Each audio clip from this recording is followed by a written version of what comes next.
নমস্কার, আমি ডাক্তার অনুকা রায়। আমি আজকে যে বিষয়ে কথা বলবো সেটা হচ্ছে আইইউআই।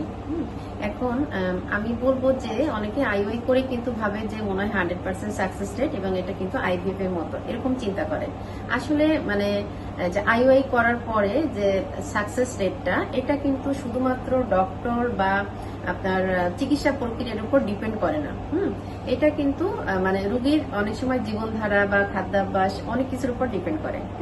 এটা আমি এখন বলতে চাই যে অনেক দেখা যায় যে অনেক ক্ষেত্রে ওবেস পেশেন্টের আইইউআই করা হলো।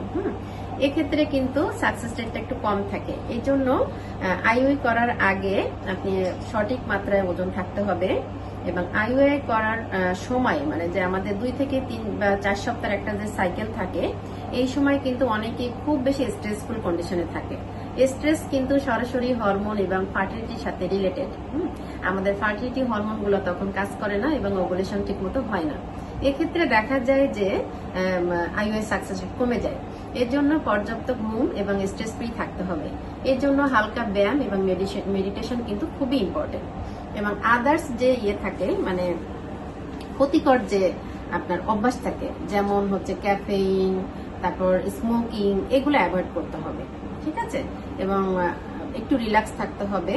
আরেকটা ব্যাপার যেটা খাদ্যাভ্যাসটাও পরিবর্তন করতে হবে, একটু ব্যালেন্স ডায়েট এবং সুন্দর মানে জীবনযাপন করলে এবং হাজবেন্ডের সাথে সুসম্পর্ক বা একটু স্ট্রেস ফ্রি লাইফ লিড যদি করা হয় তাহলে কিন্তু আইইউআই সাকসেস রেটটা অনেক বেড়ে যায়।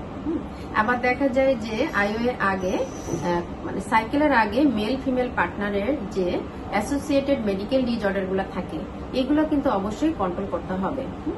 এটার পরেও কিন্তু অনেক সময় দেখা যায় যে আইইউআই সাফল্য নির্ভর করে। সুতরাং যে আমি আইইউআই করলাম, ডক্টর ভালো না, আমার সাকসেস রেট ভালো না, এরকম না।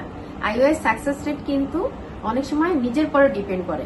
বয়সটা কিন্তু খুবই ইম্পর্টেন্ট। আমি বারবার বলছি 25 থেকে 30-এর ভিতরে আমাদের আইইউআই সাকসেস রেটটা খুব ভালো।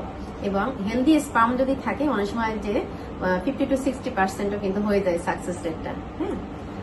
ঠিক আছে, ধন্যবাদ সবাইকে, ভালো থাকবেন, সুস্থ থাকবেন।